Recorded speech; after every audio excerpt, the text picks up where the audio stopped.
Boa noite.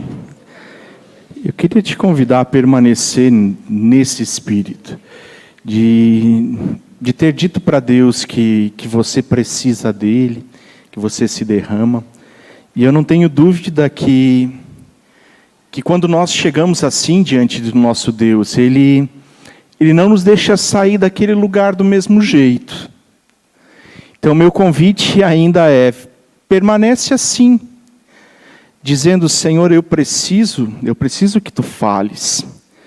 E você não vai sair daqui sem ouvir uma palavra dEle. Nós estamos na terceira semana da nossa série, um ano cheio de emoções. E o Rafa, na semana inicial, na primeira semana, falou sobre o medo. Semana passada, o William falou sobre a raiva. E nós ainda temos, então, hoje alegria e na próxima semana tristeza. E acho que essas 2 semanas, elas foram iniciais, foram bem distribuídas, né? O Rafa falando sobre o medo, o William falando sobre raiva, e hoje eu falando sobre alegria. Semana passada, até durante a pregação, assim, eu fiquei com um filme, não sei se vocês assistiram a animação, Divertidamente. É a grande vantagem, ou não é a grande vantagem, é uma das vantagens de ter filhos, né? A gente pode assistir desenho animado sem muita culpa. Senão a gente chega na fase adulta, assim, a gente assiste desenho animado, sempre vai ter alguém que vai ficar olhando meio de lado, né? Mas Divertidamente é uma animação que vale a pena ver, especialmente ligado agora com a série. E o William falando sobre raiva, eu enxergava aquele bonequinho da raiva aqui na frente. Não, estou brincando com o William. Eu vi que ele veio para o culto, não vi onde ele está. Depois ele fica bravo comigo, fica raivoso. Vamos deixar assim. Nosso assunto de hoje é alegria. E de antemão, eu acho que o Rafa até mencionou isso. As emoções, os sentimentos, eles não são negativos ou positivos de antemão. Eles são neutros. A gente apenas sente isso como reflexo de alguma coisa que aconteceu. O que a gente faz com isso é que pode ficar ruim, pode complicar. Se a gente deixar a tristeza encontrar lugar no nosso coração, se a gente der vazão para todo momento de raiva que surge, ou se a gente paralisar de medo. Então, dependendo do que a gente faz com isso, é essa a intenção que a gente tem. Com essa série, e especialmente ligada à primeira série, que tinha relação com os nossos pensamentos e de como a gente funciona a partir dessas coisas. O tema de hoje é alegria, e a palavra, nossa bússola, aquilo que orienta a nossa vida, fala pelo menos 300 vezes sobre alegria. E tem alguns versículos que eu separei aqui, que certamente muitos de nós conhecem. Salmo 122, versículo 1 diz: alegrei-me quando me disseram, vamos à casa do Senhor. O salmista, ele se alegra, ou ele colhe essa impressão de alguém, com uma coisa muito simples que cada um de nós pode fazer, é convidar outro a vir. E a alegria surge no coração daquele, e provavelmente também naquele que convidou, se tem uma resposta positiva a isso. Alegrei-me quando me disseram, vamos à casa do Senhor. Salmo 51, versículo 12, Davi é pego em adultério. Ele tem um caso com Batseba, que era mulher casada, e desenrola uma história triste. E no Salmo 51, também o 32, quando Davi é confrontado com o seu pecado, profeta Natã, o enviado de Deus, para botar o dedo naquela ferida e dizer que Davi era pecador. E Davi cai de joelhos e começa os 2 Salmos 32 e 51, são orações de Davi. Nesse contexto, e no versículo 12 do capítulo 51, ele diz: restitui-me a alegria da tua salvação. Davi sente que pelo rompimento com Deus, pela barreira que o pecado estabelece entre nós e o nosso Deus, e Isaías fala que não tem outra coisa senão o nosso pecado que nos afasta do nosso Deus. Davi sente essa dor de ter tido esse relacionamento de intimidade que Davi tem, rompido pelo pecado. E Davi ora com uma simplicidade, mas com uma profundeza ao mesmo tempo, dizendo: Deus, se tu não me devolver a alegria, não tem outro lugar de onde eu possa tirar ela. Não tem outro lugar. João capítulo 16, versículo 22, Jesus chamou discípulos, e esses discípulos seguiram Jesus por mais ou menos 3 anos. E agora chega o momento derradeiro do ministério de Jesus. Ele está subindo a última vez para Jerusalém, onde ele vai ser traído, preso, crucificado. E Jesus, nessa última subida para Jerusalém, começa a falar para os seus discípulos daquilo que vai acontecer assim que eles chegarem em Jerusalém. Jerusalém alto, Jesus subindo com os discípulos, capítulo 16, versículos 17 seguintes. Jesus percebe que tem uma angústia no coração deles, e Jesus de novo diz: vocês querem perguntar alguma coisa? E Jesus vai logo respondendo: eu sei que vocês querem, eu sei o que está passando na cabeça de vocês, é isso, é momento de tristeza para vocês agora, é momento de tristeza, vai ser difícil, eu compreendo isso, mas fiquem tranquilos, porque a tristeza que vocês sentem agora vai ser substituída, e Jesus diz: outra vez os verei, e a alegria que vocês vão sentir, essa ninguém poderá tirar de vocês. Quando Deus dá algo, nenhum outro pode tirar de nós. Nós podemos jogar fora, nós podemos nos livrar disso, mas o que Deus dá é nosso. E Jesus diz isso para os discípulos: outra vez os verei e vocês se alegrarão. Isso acontece na manhã de Páscoa, a primeira vez com os discípulos.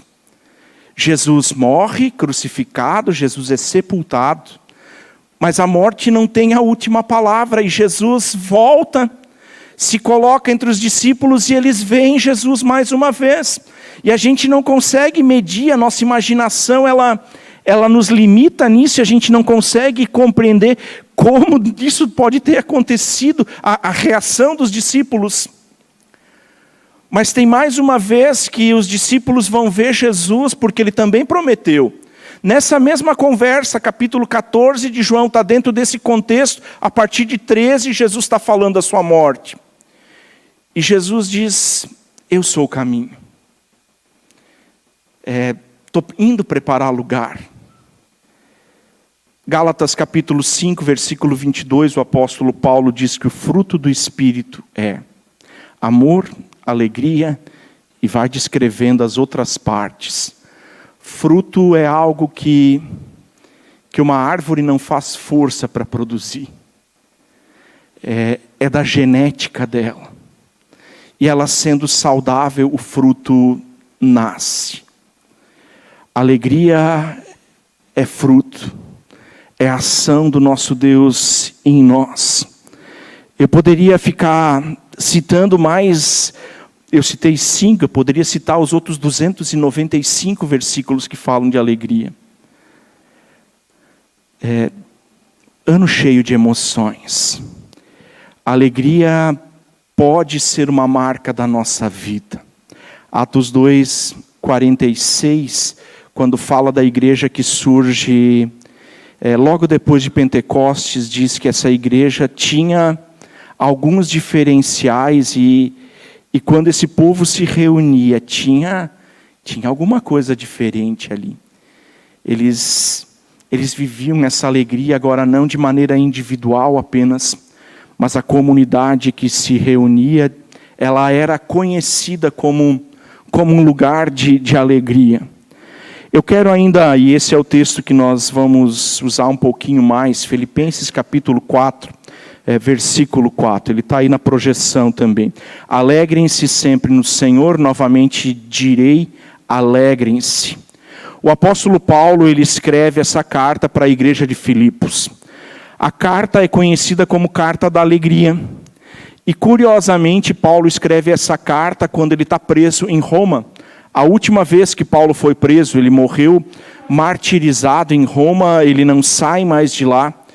Paulo vive em prisão domiciliar, ou seja, ele não está acorrentado como em outros momentos, mas ele tem o espaço restrito da casa que ele tinha que alugar, pagar pelo aluguel para circular. Então ele está preso, ele não tem direito à liberdade, ele não pode trabalhar, então ele depende da ajuda de outros para pagar suas contas.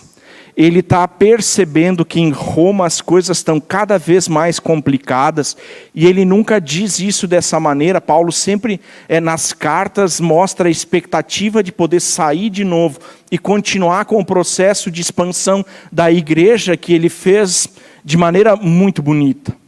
Mas lá dentro, talvez Paulo soubesse que isso não aconteceria. E no meio dessas coisas todas, da limitação, da prisão, do sofrimento causado por isso, da dependência que ele tem de outros, ele escreve essa carta, que tem como a sua linha mestra, falar de contentamento e alegria. E agora vem o outro lado dessa história, ele está escrevendo para uma comunidade como a nossa, menor provavelmente, mas que tinha todas as possibilidades diante de si para viver alegria. Eles não estavam presos, eles podiam se reunir, ainda que não fosse com toda a liberdade que nós temos. Eles podiam oferecer culto ao seu Deus como comunidade reunida. Podiam. A perseguição acontecia, mas desde sempre o ser humano acha lugar para as coisas que são importantes. Eles se reuniam nos cemitérios, nas catacumbas, onde tivesse um lugar que eles pudessem reunir um grupo um pouquinho maior do que a sua própria casa, eles se reuniam.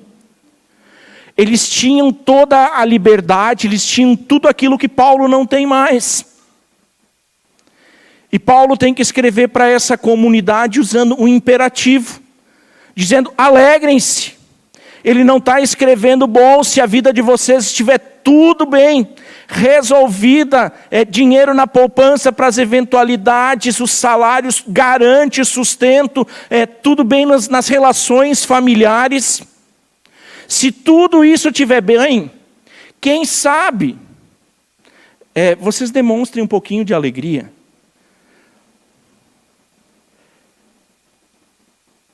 Um lado Paulo que tem pouca coisa, o outro lado a comunidade que tem tudo nas suas mãos.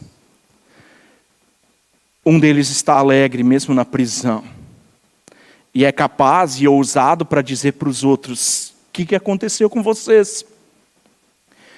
Nós não usamos imperativos quando a gente não quer ser claro com aquilo que a gente está dizendo. Paulo está escrevendo para uma comunidade que tem tudo nas mãos, mas perdeu a capacidade de se alegrar com as coisas que Deus faz, com o que eles têm, com as promessas que Deus fez para o futuro. E eu fico pensando às vezes se não é assim conosco. A gente tem tudo. A gente acordou, a gente tomou café, a gente, talvez com a família seja um pouco mais complicado, mas se a gente quisesse, dava para reunir com a família.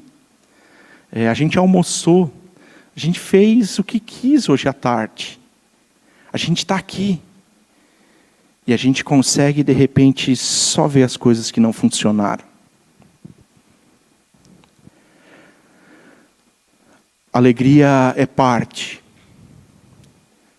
da vida daqueles que escolhem andar com Jesus e olham para o lado certo. Eu quero ainda destacar outras 3 coisas, e acho que esse texto ele nos aponta um rumo no que diz respeito à alegria. E agora, se a alegria é imperativo, se a alegria é fruto do relacionamento com Deus, se a alegria surge de coisas simples, como um convite para ir na casa de Deus, se a alegria é um pedido que eu posso fazer quando eu sinto que o pecado me afastou do meu Deus, como a gente faz? Primeira coisa, Eu quero diferenciar entre alegria e felicidade. Alegria e felicidade são coisas diferentes. Alegria é reação a um acontecimento, é uma emoção. E sendo uma emoção, ela é passageira e pode passar muito rápido. A gente pode estar diante de um evento que, de repente, nos deixa com um sentimento de plenitude e a gente não aguenta mais os dentes dentro da boca e a gente sorri e, de repente, o passo para a direita, o passo para a esquerda e a situação mudou. Isso também diz respeito aos pensamentos que vão passando na nossa cabeça. E de repente um cheiro ativa um outro sentimento em nós e a alegria se foi. É reação a um acontecimento. Daniel Franco, e eu disse de manhã isso também, eu procurei mais informações desse cara, mas eu não achei.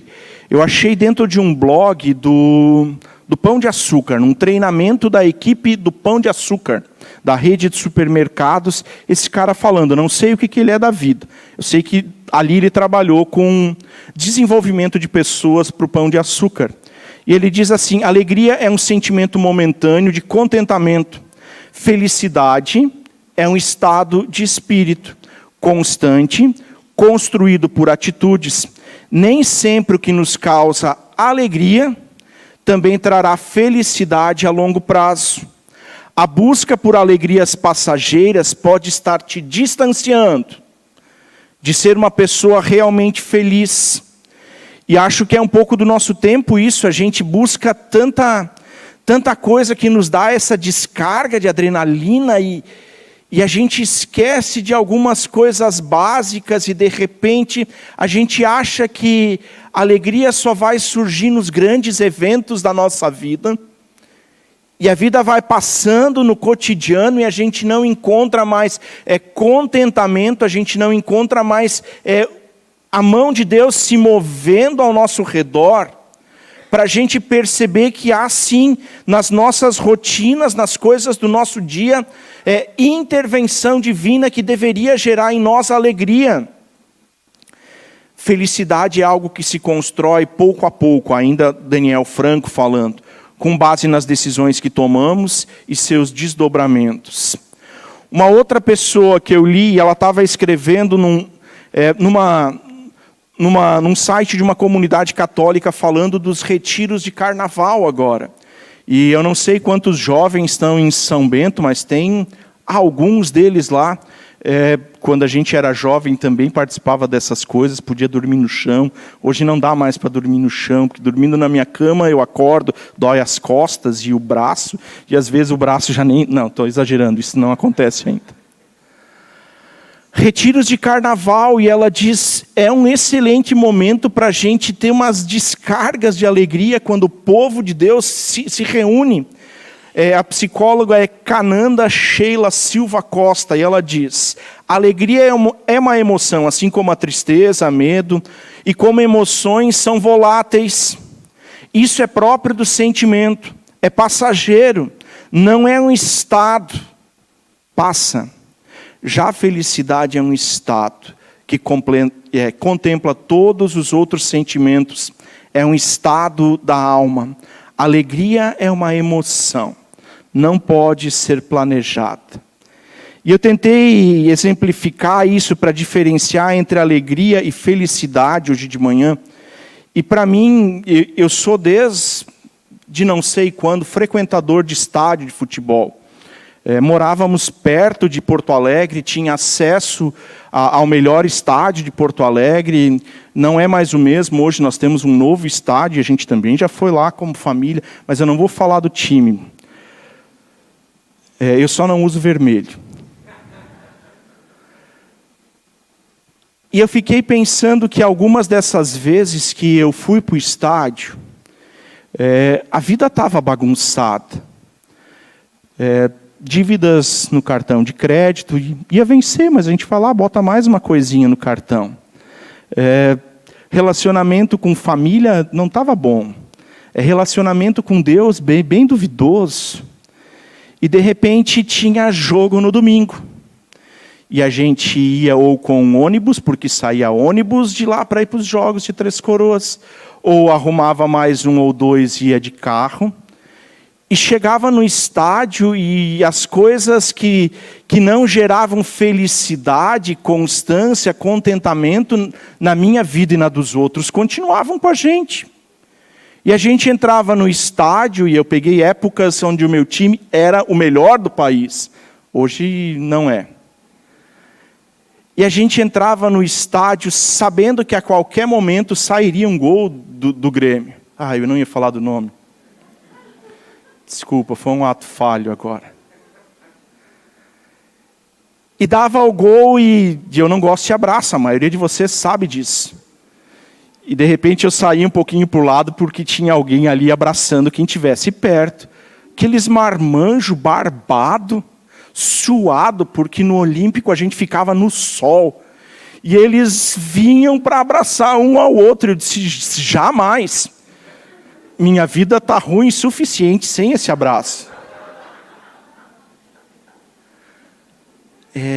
Alegria surge por uma coisa simples. E não precisava estar no estádio, podia estar ouvindo a Rádio Gaúcha. Podia estar assistindo na televisão. E passava aquele momento, o jogo acabava e a gente saía do estádio e os problemas continuavam. Alegria é diferente de felicidade.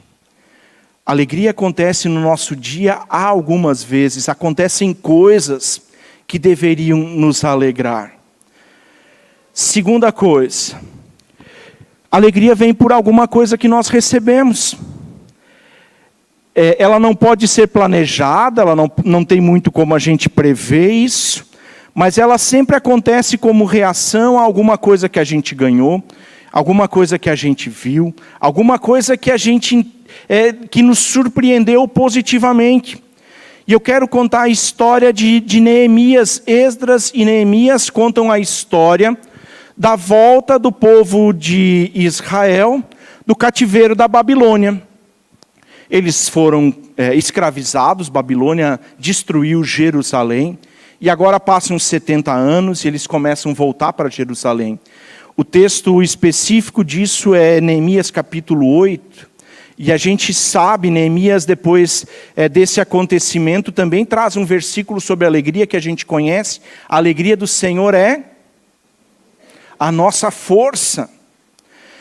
E o povo se reúne, Esdras é o escriba e sacerdote, ele começa a ler a lei, diz que no primeiro raio de sol eles se reuniram. E passa o dia, Esdras está lendo, os levitas reúnem o pessoal em pequenos grupos, começam a explicar a palavra, e começa a surgir no coração do povo agora, como um evento coletivo, a alegria que vem da palavra, do reencontro com o Senhor e Deus deles. E culmina com essa expressão dizendo, não é dia de tristeza agora, porque a alegria do Senhor é a nossa força. Se reúnam, de acordo com o que vocês prepararam, comam, bebam, celebrem. O que eles têm para se alegrar? Eles só voltaram. A cidade continua destruída. Os muros começaram a ser reconstruídos, o templo, mas ainda é um monte de pedra sobre pedra. Dá para olhar para aquela situação e dizer, que Deus é esse? Por que ele trouxe a gente de volta? Por que Jerusalém não desceu do céu como o Apocalipse está prometendo? Não, eles não conheciam o Apocalipse.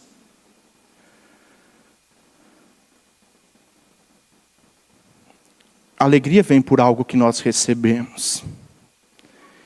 E nós sempre vamos ter opções ao nosso redor para olhar para alguma coisa que Deus fez por nós, ou para olhar para aquilo que não aconteceu. Salmo 126 surge nesse contexto, onde o salmista diz assim, sim, grandes coisas fez o Senhor por nós. A nossa boca se encheu de riso, mostraram todos os dentes. Sim, grandes coisas fez o Senhor por nós. Por isso estamos alegres. A palavra no Novo Testamento, que na nossa Bíblia está traduzida por alegria, é hairo.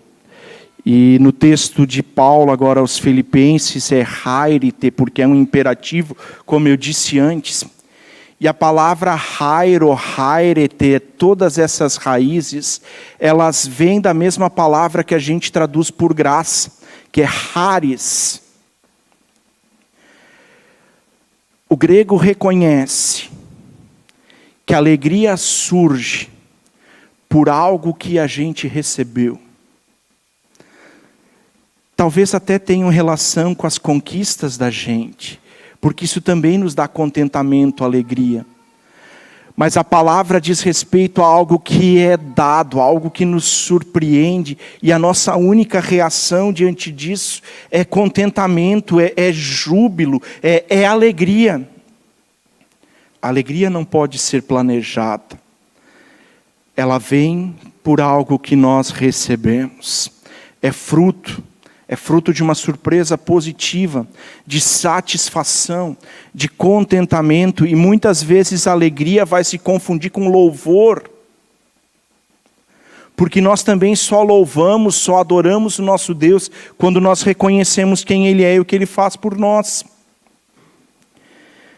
A alegria também ajuda a gente a parecer mais bonitinho. Provérbios 15, versículo 13, diz assim: coração alegre, aformoseia o rosto. Aformoseia é a linguagem de Almeida, antiga. Um coração alegre deixa o rosto diferente. E a gente começa a lembrar de pessoas, não é? Pessoas que pelas circunstâncias da vida perderam a expressão facial. Não sorri mais, é uma dor para sorrir. Terceiro ponto. Será que a gente pode perder a capacidade de se alegrar com as coisas? Sim, nós podemos perder essa capacidade. Isso pode acontecer por algum quadro clínico, por exemplo, que envolva depressão ou qualquer outra coisa parecida. E a gente não consegue mais ver o colorido da vida. A gente enxerga tudo meio obscurecido, a gente perdeu, a gente não consegue mais enxergar tudo. Pode acontecer pelas coisas, pelas circunstâncias difíceis que a vida vai nos impondo. E de repente a gente tem perdas de pessoas na família, a gente tem questões de trabalho que se embolam, e a gente não consegue mais ter olhos e coração sensível para aquilo que Deus vai fazendo constante e diariamente em nosso favor. Nosso coração se endurece, os nossos olhos se fecham. Nós podemos perder a capacidade de nos alegrarmos quando nós acolhemos um pecado no nosso coração e na nossa vida. Pecadores todos nós somos. Teologia bíblica isso. O ser humano caído, o ser humano que desobedeceu a Deus, traz na sua genética o pecado. Todos nós somos pecadores. E como pecadores merecemos condenação. O apóstolo Paulo fala disso em Romanos 3. O salário do pecado é a morte. Nenhum de nós passa se depender disso. Nós somos pecadores. Mas nós recorremos a Jesus e isso muda tudo. Em Jesus nós somos justificados, aceitos por Deus. Fora de Jesus, ainda que a gente seja então pecadores que reconhecem Jesus, que o acolhem como Senhor e Salvador da sua vida, pode acontecer numa dessas situações de pecado que vão ser recorrentes na nossa vida. A gente consegue eliminar alguns dos pecados que nos acompanhavam e outros surgem e de repente a gente tem os nossos pecados preferidos e a gente começa a achar desculpa para dizer, não, esse aqui não é tão grave. Eu me comparo com o outro, digo, não, eu nunca matei, eu nunca roubei e assim vai. E a gente começa a guardar pecados no nosso coração, dizendo, bom, isso aqui não é tão grave. O pecado faz separação entre nós e o nosso Deus. E se é de Deus que nós recebemos toda a boa dádiva, e agora nós estamos afastados dele, porque um pecado ficou guardado no nosso coração. Criamos o nosso pecado predileto. E a gente não usa essas linguagens para falar disso, né? E agora a gente perdeu a capacidade de ver o que Deus faz. Uma última coisa que faz com que a gente perca a capacidade de se alegrar. As expectativas irreais que nós temos na vida e em relação ao que Deus é e faz. E de repente nós elaboramos um plano audacioso para a nossa vida. A gente tem objetivos, sonhos, e a gente diz, agora Deus, agora é contigo, falta só tu me dar isso. Bem-estar, casa, carro. Onde Deus prometeu algo assim?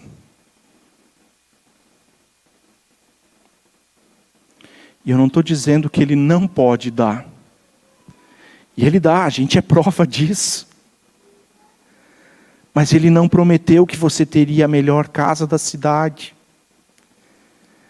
Que você teria casa na praia, no campo. Ele não prometeu nada disso, Ele prometeu que cuidaria de ti. E de repente a gente diz, Deus me esqueceu. Porque Ele não faz o que nós queremos. Podemos perder a capacidade de nos alegrarmos e talvez seja aqui que a gente precisa terminar nessa noite. Eu não sei da vida de todos vocês e isso é bom. Isso me dá liberdade para dizer algumas coisas. Se você não tem experimentado alegria, o que está acontecendo? São os seus olhos e o seu coração que endureceram e você não consegue mais perceber Deus.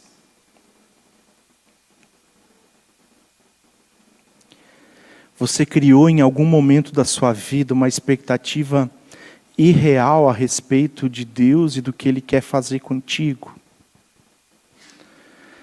Há pecado que talvez ninguém mais saiba, mas você sabe. O pecado de Davi ficou escondido da grande maioria das pessoas. Ele tem um caso com Batseba. Ele manda o marido de Batseba para a frente de batalha para morrer. E parece que está tudo resolvido. Mas Deus sabe. Deus manda o profeta. Talvez não seja algo tão grave.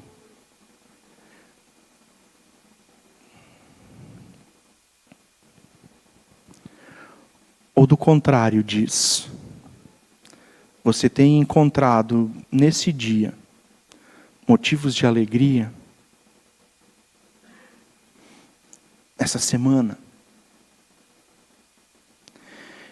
Eu creio que não passa um dia sem que Deus faça algo em meu favor. E eu não estou dizendo que tudo na minha vida funciona 100%, porque eu sou humano, eu me conheço. Eu sei do que eu posso estragar. Mas não tem um dia da minha vida, mesmo nos piores, que eu não consiga encontrar um único motivo para me alegrar. Porque Deus deu, porque Deus fez.